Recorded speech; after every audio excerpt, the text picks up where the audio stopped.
Hello everyone. Today we are with Dr. Hariom, retired principal scientist from CCS Haryana Agriculture University, Hisar. Hello sir.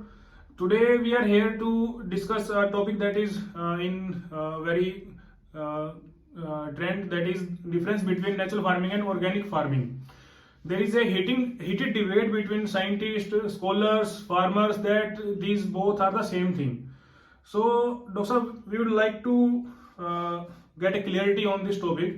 How would you differentiate, if you have to differentiate it in one or two lines, that what is the difference between natural farming and organic farming for beginners? Good evening, namaskar.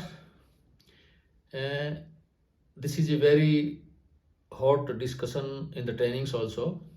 Generally, people, the farmers, even the scientists remain confused about it. There are several points in it. The first fundamental difference in organic farming and natural farming is that in organic farming we are applying organic manure, but in natural farming we are not applying any type of manure or fertilizer. In natural farming we are applying culture of microbes, and that culture of microbes is prepared in the form of Jivamrit in a drum of plastic drum of 200 liter capacity. That is prepared in 3 to 4 days, and after preparing it we apply it in the field, and after going in the field with the irrigation water, the microbes and earthworms in the field gets multiplied, and in this way the main purpose of the natural farming, that is the farming of microbes, we are to multiply the microbes and earthworms in natural farming, that purpose fulfills. So the first point is that in organic farming we apply organic manures for the fulfillment of the nutritional requirement of the crops, whereas in natural farming we are not applying any kind of manure or biofertilizer, we are applying culture of microbes. So it would be sufficient to say that we can call it farming of microorganisms. Is that the right yes, term? yes. That would be a good Yes. justification for it. Yes, the first justification you have told that it is farming microbes. Secondly, about natural farming, I would like to say that if in conservation agriculture, all the practices which are required to conserve and sustain the natural resources, all those practices are included in natural farming, such as minimum tillage, residue management, green manuring. These are some of the practices. Biodiversity. If we exclude chemical inputs from conservation agriculture and include natural inputs or bioformulations prepared in natural farming, it becomes natural farming. Sir, another question that keeps on arising whenever we discuss about natural farming is that there is yield penalty, and we have heard a lot that there are traditional experiments going on in different parts of the world where organic farming is being followed for hundreds of years. Long-term experimentation is going on. And second recent example we have heard is that in Sri Lanka, it is said, we don't know whether it was organic farming or it was natural farming, that the whole system collapsed. So would it be right to go for such kind of farming system when we are, can we say that there is yield penalty if we follow natural farming? If we start natural farming after taking proper training and taking knowledge of the practices of natural farming, because in natural farming we consider only Jivamrit or Ghan Jivamrit, but it is not that. It is a package of practices along with the addition of these bioformulations. If we apply after getting proper training, then there is no yield penalty. If it is for the first 1 or 2 years, then our cost of cultivation is reduced significantly, and if we calculate the net income of the crop, it is not lesser than the chemical farming or conventional farming. So how much difference can we expect in reduction as far as cost of cultivation is concerned? In natural farming, the farmer does not need to go market for buying any input. Any kind of chemical pesticide or input or farmyard manure or vermicompost, it is not added in natural farming. Not added in natural farming, so farmer need not to go for getting any input for the crop, and he prepares all these inputs at home without any significant or particular incurring cost on these inputs. So it would be right to say that one of the hidden objectives for promoting this kind of farming system is to save the farmer from the exploitation of the private sector or the companies that are coming with a lot of organic pesticides that is increasing the cost of cultivation. Yes, in chemical farming it is wholly true. In organic farming also, the market is full of number of organic inputs. For example, lot of humic acids, neem oil with different concentrations, particularly 300 ppm to 50,000 ppm with different cost, and as the ppm concentration is increased, cost of the product or neem oil is also increased. And besides this, in the name of trichoderma, in the name of pseudomonas, in the name of humic acid, there are so many inputs in the market which the farmers are exploited, and farmer has no knowledge of it, and farmer has to purchase from the market. Then after purchasing from the market, he has to multiply. He can multiply at home, but in natural farming there is no need for the farmer to go in the market for purchase any of the inputs. Another point that we were just discussing before starting the video was that there is one major fundamental difference what our ancestors used to do, that that is also one of the sources why we consider natural farming and organic farming as one, that is creating the confusion. So that is that there was two things that our ancestors used to follow. There was addition of manures like farmyard manure, and there was deep plowing. So this concept, as we were discussing, so what is the impact of this deep plowing concept that differentiates natural farming from organic farming? As far as I know, that natural farming promotes zero tillage or minimum tillage. So yes, these were the two major components which were followed by our ancestors, or the which we call organic farming. These were two components. First, application of farmyard manure, because there were sufficient number of animals or the cattle in the house, and we had sufficient availability of farmyard manure, and that was used to be applied in the field. After applying it, there was a second practice, was that during the summer months the field were plowed excessively. But in natural farming, both of these practices are discouraged, because there is reason for it. If we apply excess amount of farmyard manure or vermicompost in the field, then there are two types of microbes in the field, in the soil: beneficial microbes and harmful microbes. If we apply sufficient amount of substrate or food material for these, beside the increase in population of the beneficial microbes, harmful microbes also get increased, and they cause diseases, as well as the insect eggs and larvae of the insects also get nourishment in that condition. So in natural farming, we are not applying in excess quantity neither of FYM, and if we apply FYM in excess quantity, then we will have to plow the field during the summer hot months to expose the pathogens, to decrease the possibility of any disease or incidence or pest or diseases. So it would be right to say that whenever we go through literature, we find this, that if we don't go for summer plowing after addition of organic matter, whether it is in form of farmyard manure or vermicompost or any compost, if we don't go for summer plowing and deep plowing, then there would be high incidence of insects, disease, fungal development, these kind of things. But in natural farming, we are not adding any of these, so we are basically not giving the food to the microorganisms. That would be right to say. It is true. Disease incidence is also reduced. It is true. In natural farming, about 70 to 80% incidence of disease is lesser than organic farming, and the reason is the same as you have explained it. So in natural farming, the incidence of this is lesser. Besides the tillage practices, not only deep tillage, but any tillage practice during the hot summer months, if the temperature of the atmosphere is more than 35 degrees Celsius and we plow the field, about more than 45% of organic carbon it escapes into the atmosphere and cause global warming. So both of these practices, neither the addition of excessive amount of organic manures or summer plowing, both of these components are excluded from natural farming. So this is also a major difference between organic farming and natural farming. And what would be the different kind of crops where you would suggest that a farmer could start natural farming, where you have done it practically on the field? Are they, I mean to say, what would be the one or two crops that you would suggest the farmers should start natural farming with? In natural farming can be done in all the crops.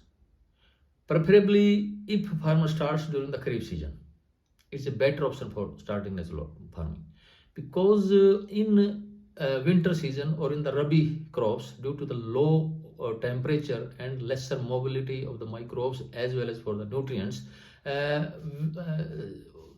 the performance might be somewhat lesser. Multiplication or mobility that might be lesser during the winter seasons, but once it is started in Kharif season, then it can be followed in the winter season also. And even if we have started in the winter season and follow proper package of the natural farming, then also we can get encouraging results. So this temperature effect, could it be the same for the preparation of Jivamrit also? That Jivamrit we are here discussing as the main culture that we are applying to the field, to the crops. So in winter or summer, is there any difference between the days taken for its preparation?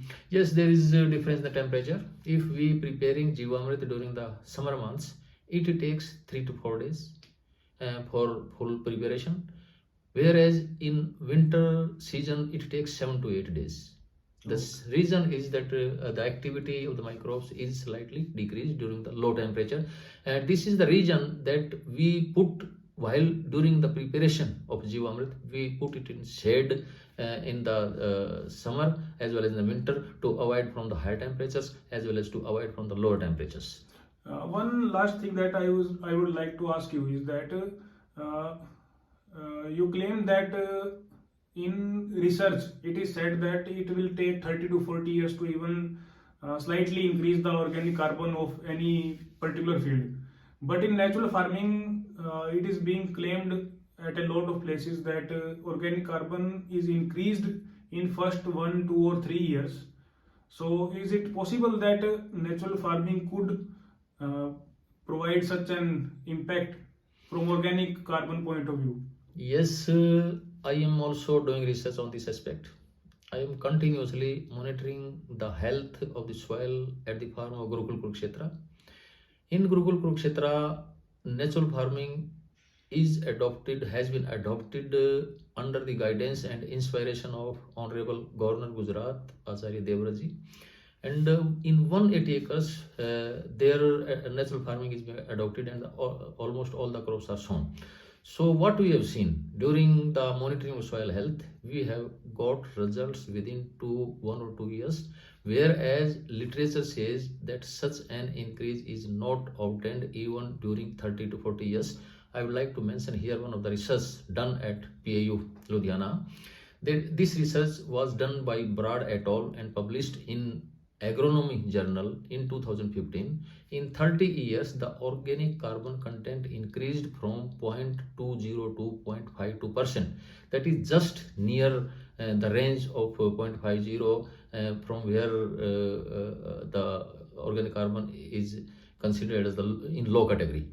So even after 36 years, there was very less increase, whereas at this farm where I am monitoring, I have got so much encouraging results that within 1 to 2 years, from 0.4 or 0.5% organic carbon, within 2 years, we got this figure of organic carbon about 0.9 and more than 0.8%, that is in rich category within 2 years, almost in 180 acre farm.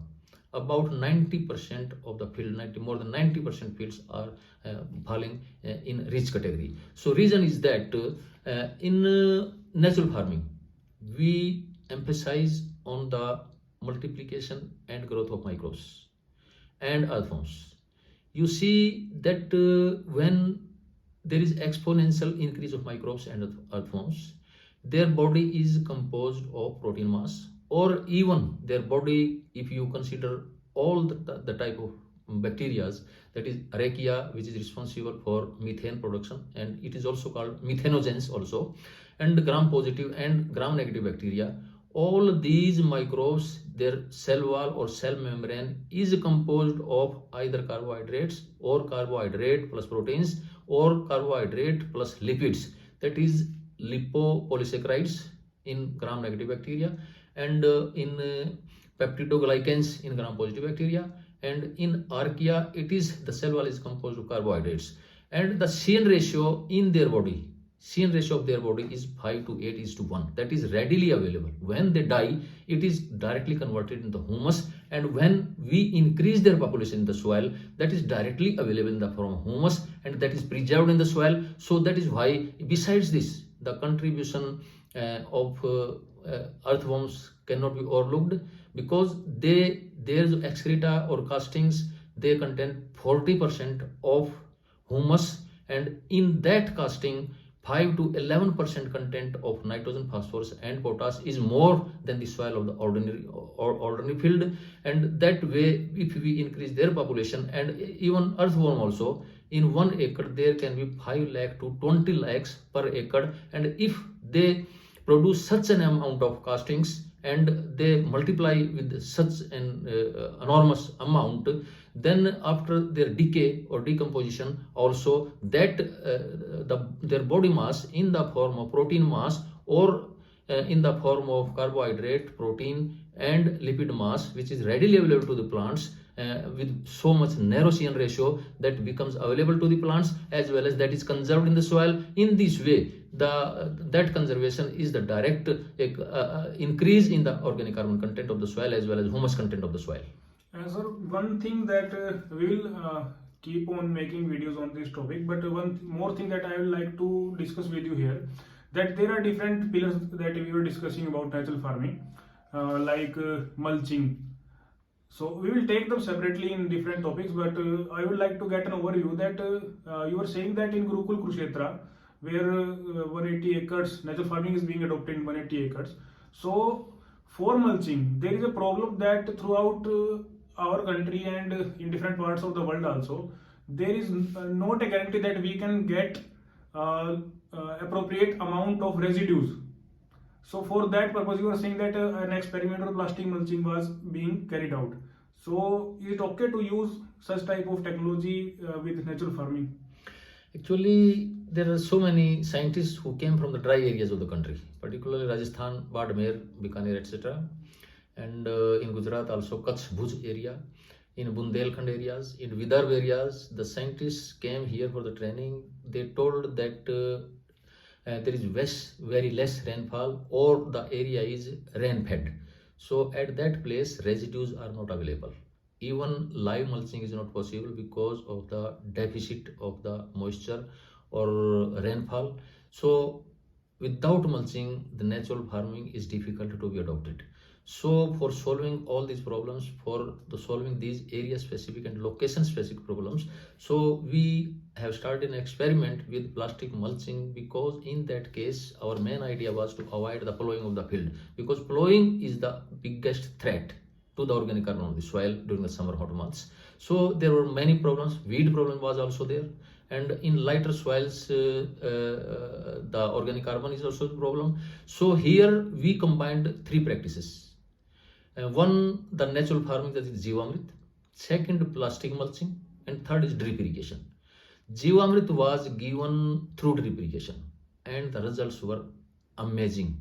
First of all, we planted the maize crop in the month of May.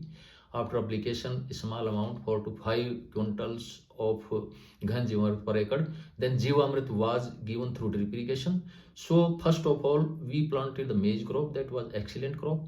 After that, on the same mulch, we transplanted the bottle gourd crop, ghia crop, and the yield was from half a canal, that is 250 square meter. The yield of a bottle gourd was 6 quintal, and it was sold due to the off season in September, October. Up to September and October, it was sown in the last week of July. So it gave fruiting up to September and October, and it was sold at the rate of 50 rupees per kg, and there was an income of 30,000 from 250 square meter. So if we calculate this on the basis of acre, it becomes 4.80 lakhs per acre. And after that, second crop, we have planted tomato crop on the same mulching. And after, in February, January and February, we are thinking that fourth crop is also possible to be planted. So 4 crops we will take, and there are chances of taking many crops for multi seasons also. If we replace this